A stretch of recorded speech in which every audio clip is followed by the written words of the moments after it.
So hello everybody, welcome to the video, welcome to the channel एंथ्रोशाला।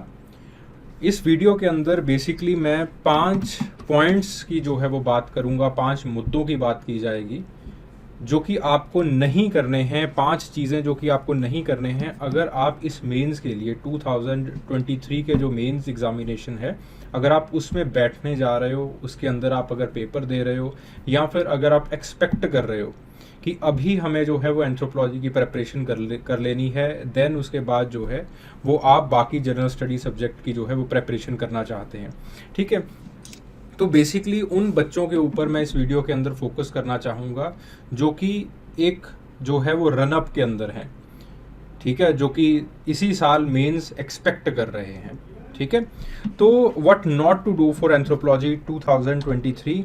पहली जो बात है, जो पहली गलती बच्चे करते हैं और जो आपको नहीं करना है, that is becoming a collector. Collector कभी भी नहीं बनना है। मेंस एग्जामिनेशन के अंदर कभी भी ये नहीं पूछा जाता कि आपने कितनी किताबें पढ़ ली या फिर कितने जो है वो सोर्सेज आप पढ़ के आ रहे हो। मार्केट के अंदर नो डाउट बहुत सारे सोर्सेज होंगे। ठीक है, there will be enormous amount of resources, enormous amount of sources. ठीक है, जहां से आप चीज़ों को पुख्ता कर सकते हो, चीज़ों को बढ़िया कर सकते हो। बट ये काम जो है वो आपको नहीं करना है। Rely on your own notes, जो आपके अपने नोट्स हैं उनके ऊपर रिलाई कीजिए। ठीक है, अब मैं कहीं पे भी ये नहीं कह रहा हूँ कि आपने जो है वो बहुत ही घटिया नोट्स बना रखे थे तो उन्हीं घटिया नोट्स को जो है वो बार बार पढ़ते रहो, ये मैं नहीं कह रहा हूँ। आप अपने नोट्स को जैसे भी बने हैं, जैसे भी आपने अपनी पहले प्रेपरेशन के अंदर नोट्स बना रखे हैं, तो नोट्स को आप रिवाइज कीजिए। ठीक है, जो भी आपने किताब के अंदर अंडरलाइन की है, जो भी कर रखा है आपने, पहला जो आपका स्टेप होना चाहिए और जो पहली प्रायोरिटी आपकी होनी चाहिए, उन चीज़ों को रिवाइज कर देना, उन चीज़ों को याद करना। अगर शॉर्ट नोट्स बनाने की ज़रूरत है, पॉइंट फॉर्मेट के अंदर बनाने की ज़रूरत है, जो भी करने की उसके अंदर ज़रूरत है, वो काम कीजिए। ठीक है, देन उसके बाद राइट प्रीवियस ईयर क्वेश्चंस लिखिए, उन नोट से लिखिए।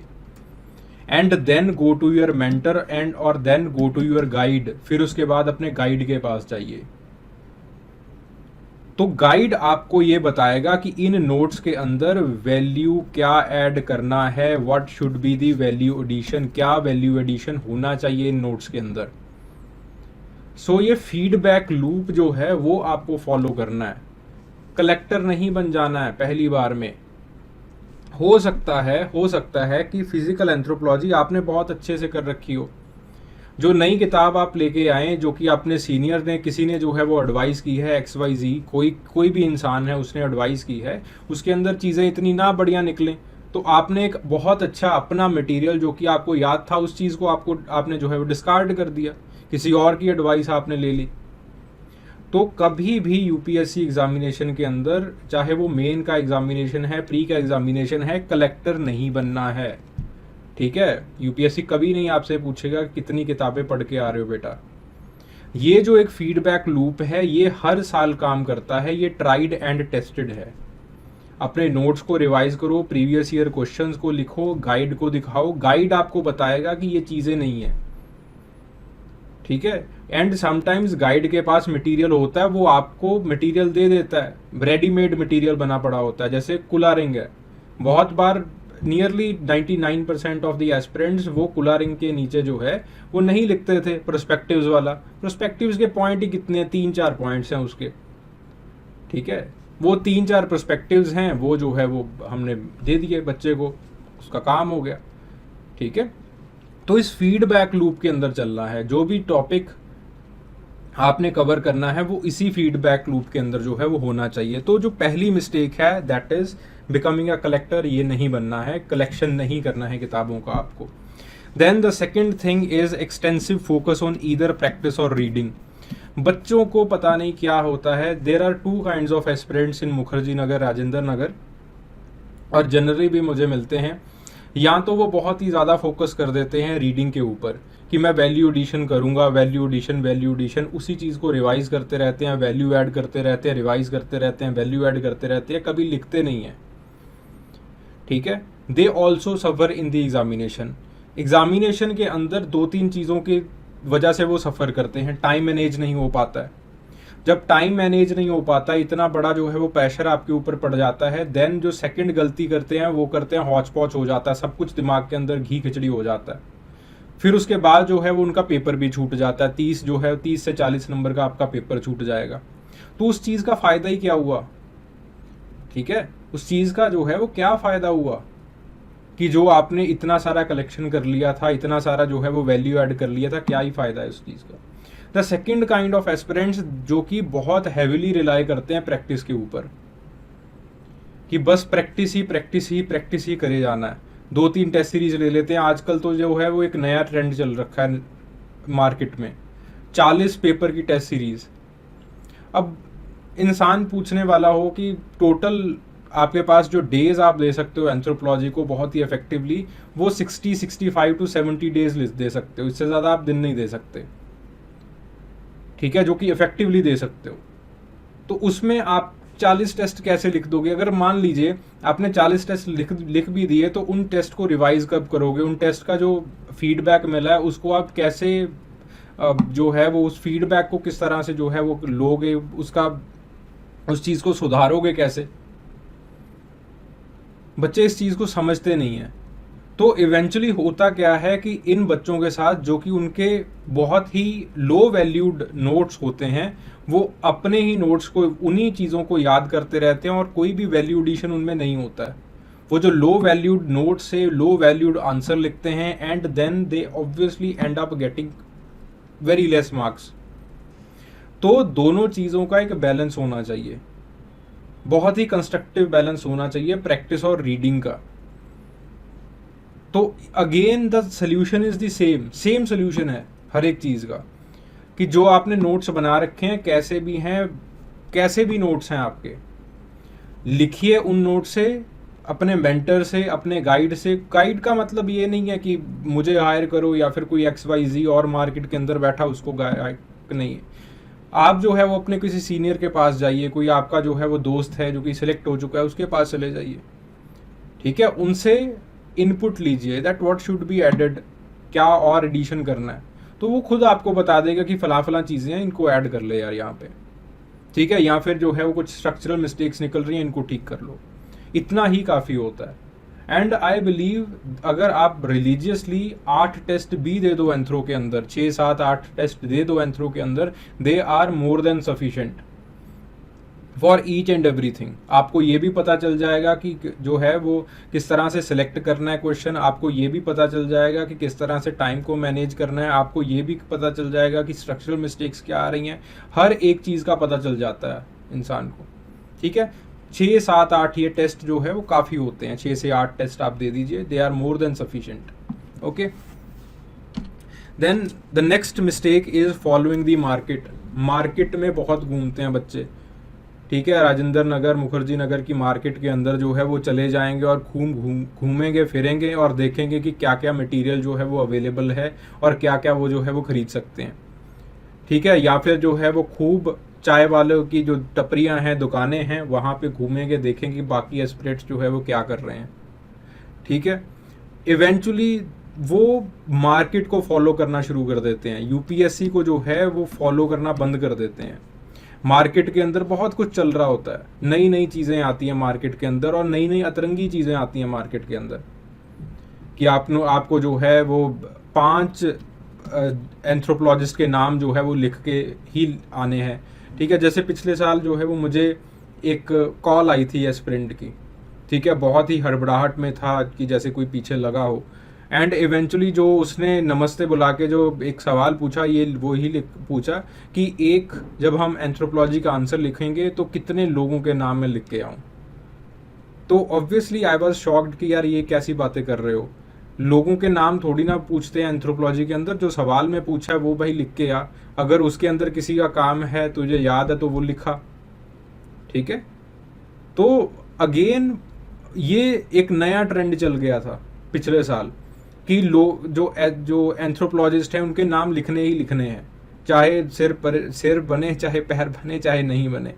ठीक है, again you should not follow the market को फॉलो नहीं करना है। मार्केट में बहुत सारी चीज़ें चलती रहती हैं। एक और पिछले साल एस्पिरेंट का मुझे कॉल आया था, कि सर ऐसे करके लोग कह रहे हैं कि करंट अफेयर्स लिखने ज़रूरी होते हैं एंथ्रोपोलॉजी के अंदर, तो मुझे ऐसे कीजिए कि आप जो है वो करंट अफेयर पिछले साल में जो भी एंथ्रोपोलॉजी के अंदर हुआ था आप एक कंपाइलेशन बनाइए और मुझे भेज दीजिए, मैं उसको रट के जाऊंगा। तो ऐसा नहीं होता है, ठीक है। Again you have to answer the question कभी भी यूपीएससी ऐसे नहीं कहती है कि करंट अफेयर लिखने ही लिखने हैं या फिर एंथ्रोपोलॉजिस्ट के नाम जो है वो लिखने ही लिखने हैं, ऐसा कभी भी नहीं होगा। हाँ, वो ज़रूर है कि ये ऑप्शनल का पेपर है, ऑप्शनल के पेपर को लिखने का तरीका जनरल स्टडी से डिफरेंट होता है, ये ज़रूर है, ठीक है। तो उसका अपना तरीका है लिखने का। अगेन आप जो है वो गाइडेंस लीजिए इसके रिगार्डिंग। हर एक सवाल का अपना एक डिमांड होता है, हर एक सवाल का अपना एक स्ट्रक्चर बनता है, कंटेंट बनता है, उस हिसाब से आप लिखते हैं। और ये चीज़ें प्रैक्टिस से ही पता चलती हैं, मेंटरशिप से पता चलती हैं, गाइडेंस से पता चलती हैं। तो अगेन सही डायरेक्शन को फॉलो कीजिए, मार्केट को फॉलो मत कीजिए, नहीं तो मार्केट को फॉलो करते रह जाएंगे। Then making the faulty strategy, ये चीज़ें बहुत बहुत आम है मेरे पास, बहुत ज़्यादा आम है। एंड मतलब लिटरली मैं आई एम वेरी श्योर कि अगले हफ्ते के अंदर इसमें इस कैटेगरी से एस्पिरेंट की किसी ना किसी की मुझे कॉल आएगी ही आएगी, जो कि मुझे कहेगा कि सर मैं 320 प्लस मार्क्स जो है वो स्कोर करना चाहता हूँ एंथ्रोपोलॉजी के अंदर, और मैं पूरा का पूरा जो है वो अपने 70 डेज एंथ्रोपोलॉजी को दूंगा और जर्नल स्टडीज़ का जैसा होगा वैसा मैं करके आ जाऊंगा। This is a very faulty strategy. मैं कभी भी ऐसी अतरंगी तरह की स्ट्रेटजी को इंडोर्स नहीं करता हूँ। भाई सबका सबमिशन होता है, एंथ्रोपोलॉजी का भी सबमिशन होगा, आपके जनरल स्टडीज़ के एग्जामिनेशन का भी सबमिशन होगा, तब जाके जो है वो मेरिट के आसपास आप बैठते हो।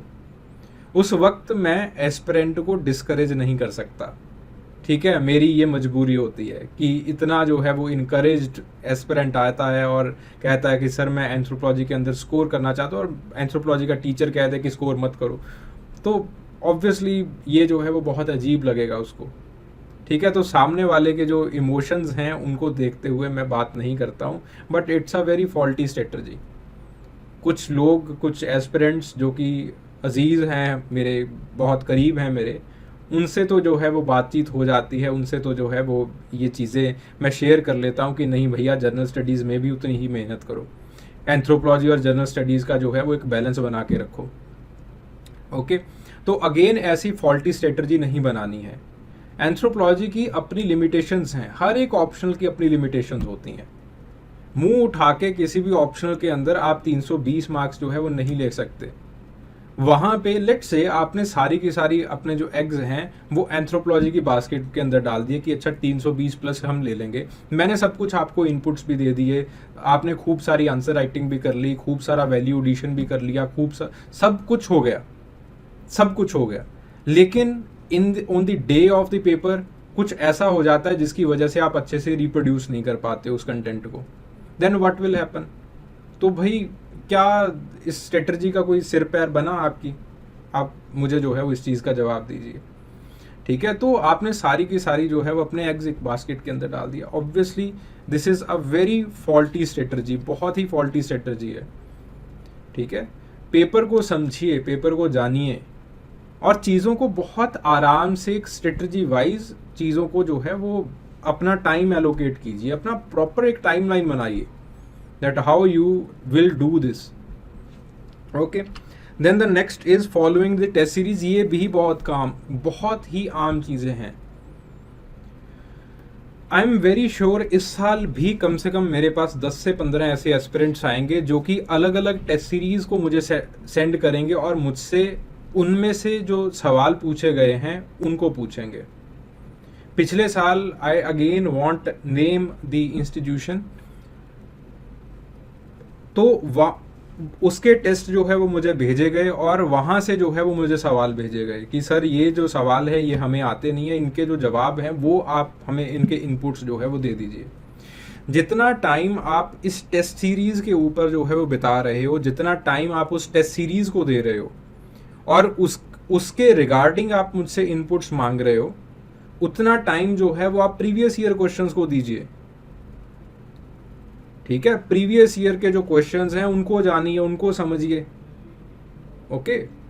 तो मैं जो है I will be again very keen to give you the model answers also. मैं उसके मॉडल आंसर खुद लिख के खुद बना के आप लोगों को दे दूंगा अगर प्रीवियस ईयर क्वेश्चन मुझे पूछोगे, इररिस्पेक्टिव कि आप जो है वो मेरे स्टूडेंट हो, इनरोल्ड हो नहीं हो, मुझे फर्क नहीं पड़ता, ठीक है। But go for previous year questions. Previous year questions के आसपास ही इस साल का पेपर बनता है, कोई एरी गैरी टेस्ट सीरीज के अराउंड नहीं। देखो टेस्ट सीरीज को लोगों को बेचना होता है मार्केट के अंदर, इस चीज को समझो।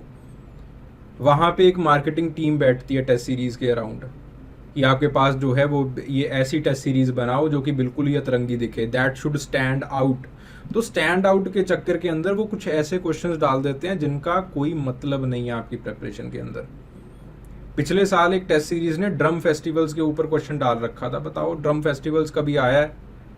ठीक है, पॉलिटिकल एंथ्रोपोलॉजी के अंदर अगेन ड्रम फेस्टिवल की स्टडीज होती हैं, वो मुझे पता है, वो एमए वाले बच्चे करते हैं, पीएचडी वाले बच्चे करते हैं, मुझे पता है उसके बारे में। बट अगेन यूपीएससी के पर्सपेक्टिव से क्या है उसका रेलेवेंस? ऐसे अतरंगी सवालों से जो है वो बचने की कोशिश कीजिए। अगेन एक दिन जो है वो एटलीस्ट 2 आवर्स जो है वो चले जाते हैं उस सवाल के चक्कर के अंदर।